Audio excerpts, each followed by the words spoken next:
Hello students, welcome to our channel concept point by Uma sir. Concept point आपके लिए daily video ला रहा है from Monday to Saturday, on every Monday to Saturday, जहां पर NCERT का कंप्लीट सॉल्यूशन प्रोवाइड किया जा रहा है। मैं अगर बात करूं तो जितने भी एग्जांपल्स हैं एनसीईआरटी का और जितने भी थ्योरी है, साथ साथ जितने भी एक्सरसाइज के क्वेश्चंस हैं, इन सभी का सॉल्यूशन हमारे चैनल पे अवेलेबल होता है from Monday to Saturday. On every Monday to Saturday हमारे चैनल पर वीडियो अवेलेबल होगा। सिर्फ और सिर्फ आपको एक ही काम करना है कि हमारे चैनल को सब्सक्राइब कर लेना, जिससे आपको लेटेस्ट इन्फॉर्मेशन मिलते रहे कि हमारे चैनल पर का लेटेस्ट वीडियो कौन सा है। स्टूडेंट्स, अगर मैं बात करूं तो आज का क्लास आपके लिए होने वाला है इंट्रोडक्शन पार्ट ऑफ एक्सरसाइज 3.2। अगर आप लोगों ने पहले इंट्रोडक्शन पार्ट ऑफ 3.1 या तो फिर आप लोगों ने एक्सरसाइज 3.1 का सॉल्यूशन नहीं देखा है, तो पहले आप जाकर वहां पर विजिट करें, जहां पर मैं आपको बताया हूं how to solve linear equation in two variable graphically. मतलब ग्राफिकली आप linear equation in two variable को कैसे सॉल्व कर सकते हैं, उसका डिस्कशन प्रीवियस वीडियो में करवाया गया है, जहां पर in the form of playlist हमारे चैनल पर आप विजिट करोगे तो आप हर एक टॉपिक का अलग अलग प्लेलिस्ट बना हुआ है। रियल नंबर का अलग प्लेलिस्ट बना हुआ है, पॉलिनोमियल का अलग प्लेलिस्ट बना हुआ है। In the same way linear equation into variable का अलग सा प्लेलिस्ट मिलेगा, जहां पर आप हमारे चैनल पर जाकर विजिट करोगे तो आपको कंप्लीट सॉल्यूशन ऑफ एक्सरसाइज 3.1 मिलेगा, साथ साथ इंट्रोडक्शन पार्ट भी मिलेगा। अगर मैं बात करूँ आज के क्लास में मैं बताऊंगा है ना solution of linear equation into variable bye algebraically method. Algebraically आप कैसे है ना किसी भी लीनियर इक्वेशन इनटू वेरिएबल को सॉल्व करोगे, उसका डिस्कशन आज की क्लास में होने वाला है। तो डियर स्टूडेंट्स, देर किस बात की, आप हमारे चैनल को जरूर सब्सक्राइब कर लें, जिससे आपको लेटेस्ट इन्फॉर्मेशन मिलते रहे। तो आज का क्लास स्टार्ट किया जाए और देखा जाए लीनियर इक्वेशन इनटू वेरिएबल का solution bye the help of and by the algebraically method. मतलब अलजेब्रिकली कैसे आप सॉल्व करोगे, इसके बारे में बात किया जाए। तो देखो, अगर मैं बात करूँ तो algebraically linear equation into variable को सोल्व करने का दो तरीका है। एक होता है आपका सब्स्टिट्यूशन मेथड, दूसरा होता है एलिमिनेशन मेथड, और एक होता था पहले क्रॉस मल्टीप्लिकेशन मेथड ही पढ़ना होता था, लेकिन वो वाला पार्ट जो है अब आपका डिलीटेड है। ठीक है, तो मैं अगर बात करूं कि सर अलजेब्रिकली मेथड की जरूरत क्यों पड़ा, क्या ग्राफिकल मेथड सफिशिएंट नहीं था, तो आंसर इज नो। ऐसा इसलिए बच्चों क्योंकि अगर मैं बात करूँ ग्राफिकली में क्या दिक्कत होगा, जैसे 4/3 कॉमा 8 आप लिख दो यहाँ पे 5, अब इसे रिप्रेजेंट करना ऑन द ग्राफ। तो जब ये फ्रैक्शनल वैल्यू आना चालू हो जाएगा तो आप ग्राफ पर दिखा शो नहीं कर पाओगे।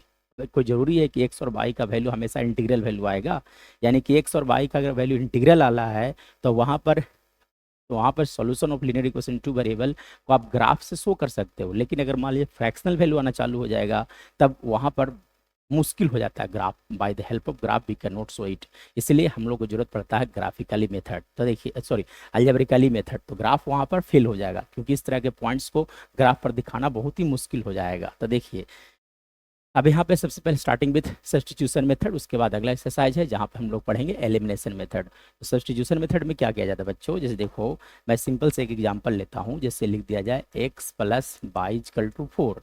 ठीक है, और मैं यहाँ लिख देता हूँ 2x plus y is equal to लिख दो आप, यहाँ से लिख दिया जाए 3 है ना, तो आप लिख दो 7। कितना लिख दिया जाए 7। अब यहाँ से आपको सोल्व करना है by the help of substitution method. दोनों इक्वेशन को कैसे सोल्व आप करोगे, तो देखो ये हो गया इक्वेशन नंबर 1, ये हो गया इक्वेशन नंबर 2। अब देखो सोल्व करने के लिए क्या करना होगा। ठीक है, तो फ्रॉम इक्वेशन 1 चलिए अब इक्वेशन 1 को देख लो। इक्वेशन 1 में क्या लिखा गया था, x plus y equal to 4। यहाँ से x इक्वल टू क्या लिख सकते हो आप, लिखा जा सकता है 4 माइनस वाई। ये हो गया इक्वेशन नंबर 3। अब जो इक्वेशन नंबर 1 से इक्वेशन नंबर 1 या तो इक्वेशन नंबर 2 से आपको क्या करना है, x या तो y का वैल्यू फाइंड आउट कर लेना है, और यहाँ जो वैल्यू आएगा उसे आपको दूसरा इक्वेशन में रखना है। ठीक है ना, तो आप लिखोगे यहाँ से फिर से, इसके बाद लिखा जाएगा पुट x इक्वल टू कितना 4 minus y in equation number कौन सा, second, in equation number second. तो इक्वेशन नंबर सेकंड में रख दो आप x equal to 4 minus y, यानी कि 2 into 4 minus y plus y equal to कितना हो गया आपका 7 हो गया। मतलब क्या लिख सकते हो आप 8 minus 2y plus y equal to कितना हो गया आपका 7 आ गया। मतलब यहाँ से आप लिख सकते हो है ना, यहाँ से आप लिख सकते हो माइनस वाई यहाँ से लिखा जा सकता है minus by equal to 7 minus 8, यानी कि माइनस बाई इजकल टू कितना आ गया -1, यानी कि बाई इजकल टू कितना आ गया बच्चों 1 आ गया, यानी कि the value of by will be 1। अब एक्स का वैल्यू कैसे फाइंड आउट करोगे, तो एक्स का वैल्यू फाइंड आउट करने के लिए चाहे तो 1 में रख दो एक्स का वैल्यू, या तो फिर 2 में रख दो, या तो फिर थर्ड में रख दो, तो ज़्यादा बेहतर रहेगा कि क्वेश्चन नंबर 3 में रखा जाए, ठीक है ना, यानी कि है ना। तो यहाँ से लिख सकते हो कि for value of x, for value of x put by equal to 1 in equation number कौन सा, थर्ड, इक्वेशन नंबर थर्ड, चलिए रख दीजिए। तो यानी कि एक्स इक्वल टू कितना आ गया आपका 4 minus 1 that is equal to how much 3, यानी कि the solution of the equation will be x equal to कितना, x equal to 3 and y equal to 1 is the solution of the given system of linear equations. मतलब अब आपको क्या करना है, by the help of substitution method, कि पहले equation से एक्स या तो बाई का वैल्यू निकाल लो, ठीक है, जैसे मैंने आपसे क्या कि एक्स का वैल्यू निकाल लिया, उसे इक्वेशन नंबर थर्ड मान लेना है, और जो थर्ड का जो वैल्यू आएगा उसे कहाँ रख देना है, आपको सेकंड में रख देना है, ठीक है, यानी कि वहाँ से फिर सॉल्व करोगे तो वहाँ से एक वेरिएबल का वैल्यू आएगा, एक्स या तो बाई का आएगा, और उसके बाद उसको फिर से लिखोगे थर्ड में, तब आपका एक्स का वैल्यू आया, ठीक है। इस तरह से सब्स्टिट्यूशन मेथड में सॉल्व किया जाएगा। चलिए अब देखिए, जैसे देखिए example number 4 from NCERT book, देखो क्या लिखा गया है, solve the following pair of equations bye substitution method, मतलब इन दोनों को सॉल्व करना है by the help of substitution method. तो कैसे आप सॉल्व करोगे, तो देखो इक्वेशन नंबर 1 में क्या लिखा गया है, 7x minus 15 by equal to लिखा गया था 2, यानी कि इसे आप मान लो equation number 1, this is your condition number 1। चलिए आप यहाँ से 7x इक्वल टू लिख सकते हो 2 प्लस 15 बाई, यानी कि x इक्वल टू लिखा जा सकता है बच्चों 2 प्लस 15 बाई डिवाइडेड बाई 7, ये हो गया कंडीशन नंबर 3, ठीक है। और इक्वेशन नंबर 2 देखो, इक्वेशन नंबर 2 को क्या लिखा गया था, x plus 2 by equal to 3, condition number कौन सा हो गया 2 हो गया। तब आप लिखोगे यहाँ से कि put put x equal to 2 plus 15 by upon 7 in equation number कौन सा, इन इक्वेशन नंबर 2। चलिए अब रख दो यहाँ से, तो रखोगे तो क्या आ जाएगा, यहाँ से रखने पर क्या आएगा, तो x जब रख दिया जाए तो लिखोगे 2 plus 15 by divided by 7 plus 2 by equal to कितना हो गया आपका 23 हो गया, और एक्चुअली में 3 हो गया। चलो आप 7 एलसीएम ले लिया जाए तो 2 प्लस क्या लिखोगे यहाँ से 15 बाई प्लस कितना आ गया आपका 14, एक्चुअली में क्या लिखा है यहाँ पे 14, ठीक है ना, तो यहाँ से लिख सकते हो आप 14 by divided by 7 equal to कितना आ गया आपका 3 आ गया, ये हो गया। इसके बाद देखा जाए तब आप क्रॉस मल्टीप्लाई कर लोगे, तो क्रॉस मल्टीप्लाई करोगे 2 प्लस 29 बाई इक्वल टू क्या लिखोगे 21, मतलब यहाँ से कहा जा सकता है कि यहाँ से लिखा जा सकता है 29 बाई इक्वल टू 21 माइनस 2, मतलब 29 बाई इक्वल टू कितना लिखा गया 19, मतलब यहाँ से बाई का वैल्यू आ गया बच्चों 19 by 29, hence the value of the by will be 19 by 29, ये आ गया बाई का वैल्यू। अब आपको एक्स का वैल्यू निकालना है, तो एक्स का वैल्यू के लिए क्या करोगे कि जो भी एक्स का वैल्यू आया उसको कहाँ रखोगे, क्वेश्चन नंबर 3 में, क्वेश्चन नंबर कहाँ यहाँ रख देना है, ठीक है ना, सॉरी बाई का जो वैल्यू आया, तो बाई का वैल्यू आया उसको कहाँ रखना पड़ेगा, क्वेश्चन नंबर 3 में रखना पड़ेगा, तो पुट, ठीक है। चलिए तब आप फिर से लिखोगे यहाँ से एक लाइन कि पुट, है ना, पुट बाई इक्वल टू कितना 19 बाई 29 इन इक्वेशन नंबर कौन सा 3, इक्वेशन नंबर 3 में रखा जाए, तो यानी कि x इक्वल टू आप लिख सकते हो यहाँ से 2 प्लस 15 इंटू 19 बाई 29, 19 बाई क्या लिखोगे आप यहाँ से 29 डिवाइडेड बाई कितना आ गया आपका 7 आ गया, मतलब यहाँ से आप कैलकुलेशन कर लो तो कितना आ गया, है ना। चलिए अब आप यहाँ से एलसीएम ले लो, एलसीएम लोगों तो कितना आ जाएगा 29 into 2 that is equal to कितना 58 प्लस लिखोगे आप 19 इंटू 15, यानी कि 19 इंटू 15 मल्टीप्लाई कर लो तो 9 इंटू 5 कितना हो गया आपका 45, ठीक है ना, तो यहाँ से लिख सकते हो आप 45, ठीक है ना, आपका कैरी हो गया 4, इसके बाद देखो तो 5 4 कितना हो गया 95, उसके बाद फिर क्या लिखोगे 19, मतलब कितना आ गया आपका 5, और यहाँ से लिख सकते हो 8, और यहाँ से लिखे जा सकते हैं आपका 2, यानी कि 285, तो 285 डिवाइडेड बाई 29 इंटू कितना लिख दोगे आप 7, मतलब यहाँ से कहा जा सकता है कि x का वैल्यू कितना आ गया चलिए अब आप दोनों को ऐड कर लो, तो +58 कर लिया जाए, ठीक है ना। तो 8×5 = 13 हो गया, उसके बाद फिर 8×5 = 13, 14, 343, मतलब लिख सकते हो आप 343 डिवाइडेड बाई 29 इंटू कितना 7। चलिए अगर आप कोई कटता है तो इसमें से काट दिया जाए, देखो 7 से कट जाएगा, ठीक है ना। 7 तो 28, 7 में रहा कितना आपका बच गया 6, तो आप लिखोगे है ना 9 टाइम्स, यानी कि आपका आ गया 49/29, यानी कि x का वैल्यू कितना होगा, यानी कि यहाँ से कहा जा सकता है कि hence hence x equal to लिख सकते हो आप 49/29 and y equal to 19/29 is the solution of given system of linear equation. चलिए तो यहाँ से हम लोगों ने x और y का वैल्यू कैलकुलेट कर लिया bye the help of substitution method. चलिए नेक्स्ट देखा जाए। चलिए नेक्स्ट देखा जाए, क्वेश्चन नंबर 5 क्या दिया गया है ना, एग्जाम्पल 5। देखिए क्या बोला गया है, सोल्व द फॉलोइंग क्वेश्चंस, ठीक है ना। आफ्ताब टेल्स हिज डॉटर, मतलब आफ्ताब जो है अपने डॉटर को बोलता है 7 years ago I was 7 times as old as you were then. अब देखो ये एक बेटा एक बेटी और एक पिताजी का कहानी है, ठीक है ना। अब इसमें ना ना फादर का एज मालूम है प्रेजेंट एज, ना ही डॉटर का प्रेजेंट एज मालूम है। तब क्या करोगे, तो ऐसा सिचुएशन में क्या करना पड़ेगा, पहले तो आपको दोनों का प्रेजेंट एज फाइंड आउट लिखना पड़ेगा। तो क्या आप क्या लिखोगे, यहाँ से जो कुछ भी लिखा गया है तो पहले आप लिखोगे कि लेट, ठीक है, Aftab, let Aftab's present age, ठीक है, लेट लेट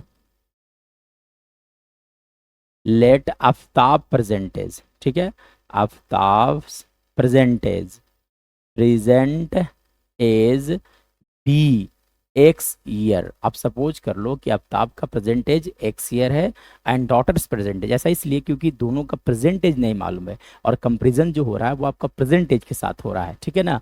एंड आप लिखोगे daughter's daughter's present age be, present age, ठीक है, present age be by years. आप सपोज कर लो कि प्रेजेंट एज जो है वो कितना है आपका बाई ईयर्स है, ठीक है। चलिए अब आप 7 years अगो, 7 years अगो की बात किया जाए बच्चों, तो 7 साल पहले, तो 7 साल पहले अब तो आपका एज कितना होगा, that will equal to x-7। ऐसा इसलिए क्योंकि सपोज कर लो कि कोई पर्सन उसका प्रेजेंट एज 35 है, आज का उम्र 35 है, 7 साल पहले कितना उसका एज था, that will equal to -7। Present age -7 करना पड़ेगा, दैट इज इक्वल टू कितना 28 ईयर था। मतलब अगर मैं बात करूं तो 7 साल पहले, तो 7 साल पहले है ना आफ्ताब का एज कितना होगा, तो आफ्ताब का एज जो होगा that will equal to x-7। और डॉटर का प्रेजेंट एज कितना होगा बच्चों, तो डॉटर का प्रेजेंट एज होगा बाई -7। लेकिन अकॉर्डिंग टू द क्वेश्चन क्या बोला गया है कि आफ्ताब जो है अपनी बेटी का एज का 7 टाइम्स, इसलिए 7 से मल्टीप्लाई आप कर लोगे, यानी कि यहाँ से लिखा जा सकता है x-7 इक्वल टू 7/-49। मतलब यहाँ से लिख सकते हो आप x-7 by equal to -49 plus 7, मतलब ओवरऑल बात किया जाएगा तो आप लिख सकते हो x-7 बाई इक्वल टू कितना आपका हो गया -42। This is condition number 1। चलिए इसके बाद देखिए सेकंड क्वेश्चन कैसे बनाया जाएगा। अब देखो इसके बाद अगला सिचुएशन में क्या बोला गया, आफ्ताब बोलता है कि ऑल्सो 3 years फ्रॉम नाउ। अब देखो 3 साल बाद, आज से 3 साल बाद, तो आज से 3 साल बाद आफ्ताब का एज कितना हो जाएगा x+3, और डॉटर का प्रेजेंट एज कितना, आफ्ताब का सॉरी 3 साल के बाद आफ्ताब का एज हो जाएगा x+3 और डॉटर का एज हो जाएगा y+3।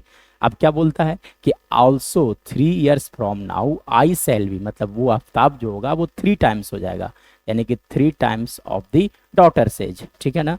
चलिए यानी कि 3 गुना हो जाएगा। चलिए अब आप देखो यहाँ से लिख सकते हो, यहाँ से x+3 इक्वल टू 3/+9, मतलब यहाँ से लिखा जा सकता है x-3/6। This is condition number 3, sorry 2। Condition number कौन सा हो गया आपका 2 हो गया ये।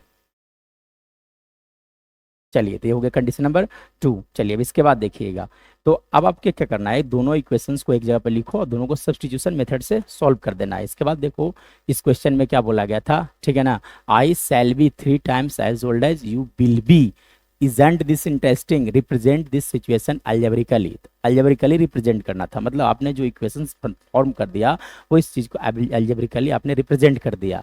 एंड ग्राफिकली, तो ग्राफिकली के लिए मैं प्रीवियस वीडियो में बताया था कि ग्राफ कैसे बनता है, तो आप एक बार इन दोनों इक्वेशंस का ग्राफ भी बना लोगे, ठीक है।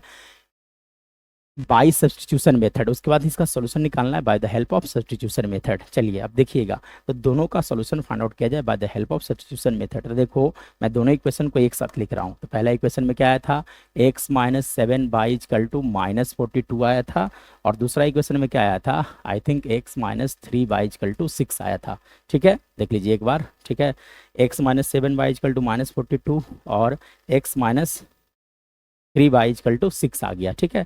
चलिए अब आप देखो, तो ये हो गया कंडीशन नंबर 1 और ये हो गया क्या, कंडीशन नंबर 2। तो सब्स्टिट्यूशन मेथड से क्या किया जाता है कि पहले इक्वेशन नंबर 1 से x का वैल्यू फाइंड आउट कर लो, उसी इक्वेशन नंबर 2 में रखा जाता है, ठीक है।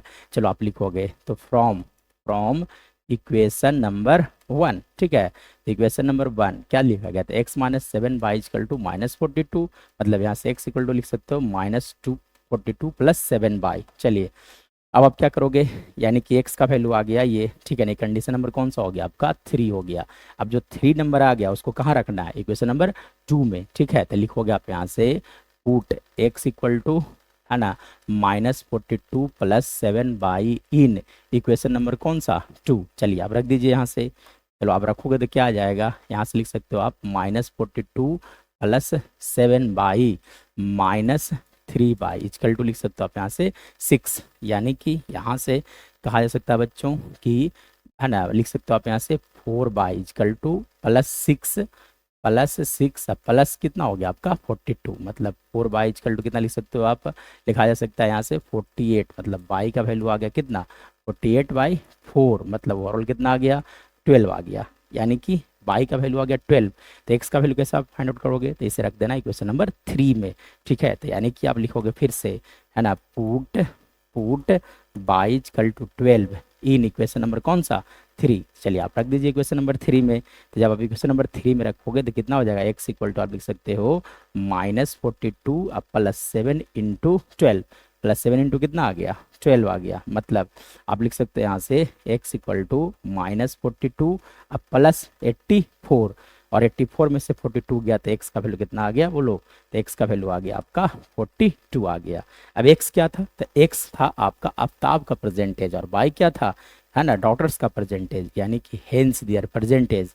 आप लिख सकते हैं यहाँ से hence their present age, their present ages will be, ages will be, है ना, एजेज विल बी कितना, विल बी, है ना, आप लिख सकते हो 42 ईयर्स, है ना, फादर की उम्र हो गया, एंड, है ना, डॉटर की उम्र कितना हो गया 12 years. This is your right answer, ठीक है। चलिए अब इसके बाद देखा जाए,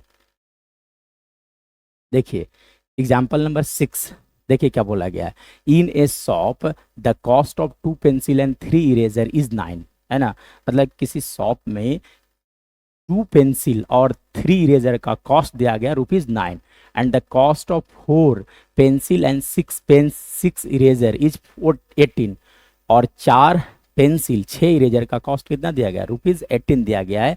तो find the cost of each pencil and each eraser, मतलब कि दोनों का ईच मतलब एक पेंसिल और एक इरेजर का कॉस्ट क्या होगा। तो आपको देखो, आपको नहीं मालूम है कि what is the cost of 1 pencil, तब आप लिखोगे कि let the cost of each eraser, each pencil, each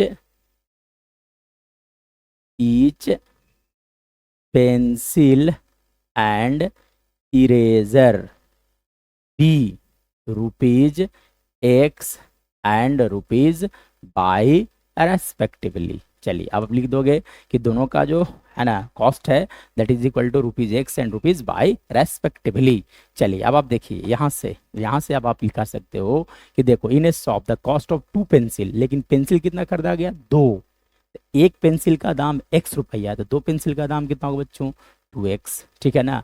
एक इरेजर का दाम कितना रुपया देगा 3, एंड एक इरेजर का दाम है आपका बाई, तो 3 इरेजर का दाम कितना होगा आप लिख सकते हो यहाँ पे 3 बाई इक्वल टू कितना हो गया ₹9, यानी कि इक्वल टू 9 लिखा जाएगा। दूसरा इक्वेशन देखो, and the cost of 4 pencil यानी कि 4x plus 6y equal to आप लिख सकते हैं यहाँ से 18।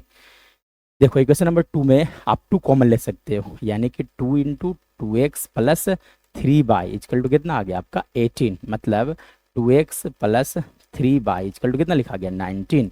और देखो कंडीशन नंबर 1 और कंडीशन नंबर कौन सा हो गया 2। अब देखो दोनों इक्वेशन को आगे देखोगे तो कोफिशिएंट देखो, coefficient of x in 1 is 2, coefficient of x in 2 is 2 also, and coefficient of y in equation number 3 है, और यहाँ भी कितना दिया गया 3, और दोनों में इक्वल टू कितना लिखा गया 9। मतलब इस तरह के इक्वेशन को बोला जाता है infinitely many solution, infinitely many solution, यानी कि ये संभव नहीं है कि द कॉस्ट की 2 पेंसिल और 3 इरेजर का कॉस्ट कितना रुपया आएगा 9, और एक साथ 6 है ना आपका कितना 4 पेंसिल और 6 इरेजर का है ना कॉस्ट 18 रुपीज होगा, विच इज नॉट पॉसिबल। ऐसा इसलिए क्योंकि दोनों इक्वेशन का infinitely many number of solution होगा, infinitely many number of solution होगा है ना। तो कहा जा सकता है कि equation 1 and 2, equation 1 and 2 has infinitely many solution, infinitely many solution, infinitely many solution, ठीक है ना। तो इनफाइनाइटली मेनी सॉल्यूशन है, इसीलिए कहा जा सकता है कि ये संभव नहीं है। So this case is not possible, so this case is not possible, ठीक है। यानी कि ये केस तभी संभव होता, जो दिया गया सिचुएशन तभी संभव होता जब यूनिक सॉल्यूशन होता, जब किस तरह सॉल्यूशन होता यूनिक सॉल्यूशन होता, मतलब x और y का एक ही वैल्यू आता तब हो सकता था। लेकिन इस इक्वेशन में देखोगे आप तो दोनों का इनफाइनाइटली मेनी सॉल्यूशन है, इसलिए इस तरह का केस पॉसिबल नहीं हो सकता है। चलिए इसके बाद देखा जाए, देखिए एग्जाम्पल 7 और ये लास्ट होगा। देखिए क्या बोला गया है, 2 rails are represented by equation. अब देखो 2 रेल्स है, रेल मतलब क्या हो गया ट्रेन का पटरी समझ लो आप, ठीक है ना। तो कौन सा इक्वेशन दिया गया x plus 2y minus 4 equal to 0 and 2x plus 4y, ठीक है। फिर दूसरा इक्वेशन क्या दिया गया आपका 2x plus 4y minus 12 equal to 0, ठीक है ना। Will the rail cross each other, तो क्या दोनों को दोनों रेल जो है एक दूसरे को क्रॉस करेगा, है ना। क्रॉस करेगा मतलब समझ लो कि ये रेलवे लाइन का पटरी है, तो रेलवे लाइन का पटरी तो एक दूसरे का पैरेलल होता है, लेकिन क्वेश्चन में बोला गया है कि क्या ऐसा हो सकता है कि 2 रेलवे लाइन के पटरी आके दोनों मिल जाए, मर्ज कर जाए, तो क्या ऐसा संभव है। तो रियल लाइफ में तो ऐसा पॉसिबल नहीं है, तो देखा जाए कि क्या जो क्वेश्चन है उसके अनुसार भी संभव है।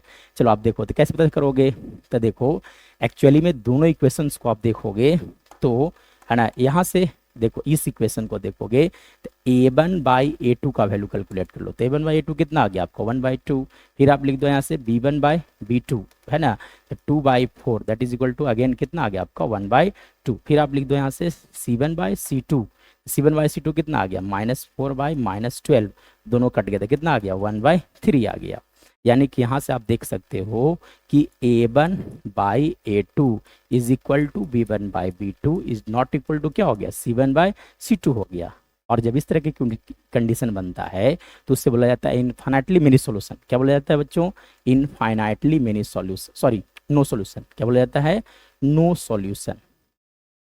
यानी कि यहाँ से आ गया आपका नो सॉल्यूशन आ गया, यानी कि x और y का वैल्यू यहाँ से हम फाइंड कर ही नहीं सकते हैं। और साथ साथ जब इन दोनों का ग्राफ बनाया जाता है तो एक दूसरे का पैरेलल होता है, दोनों लाइन का जब ग्राफ बनाओगे तो एक दूसरे का कैसे बनेगा पैरेलल, क्योंकि जब इस तरह का कंडीशन क्रिएट होता है तो उससे बोला जाता है पैरेलल लाइन। यानी कि ये वाला पहला आप कंसिडर कर लो -4 इक्वल टू 0, और ये हो गया दूसरा तो 2x plus 4 by -12 equal to कितना हो गया 0 हो गया। यानी कि देखो तो दोनों लाइन एक दूसरे का क्या है पैरेलल है। तो क्या क्वेश्चन पूछा गया था, अब पैरेलल लाइन क्या एक दूसरे को इंटरसेक्ट करता है, क्या एक दूसरे को मिलता है, तो आंसर इज नो, कभी नहीं मिलता है, ठीक है। यानी कि will the rail cross each other, answer is no, the rail will not cross each other, ठीक है ना।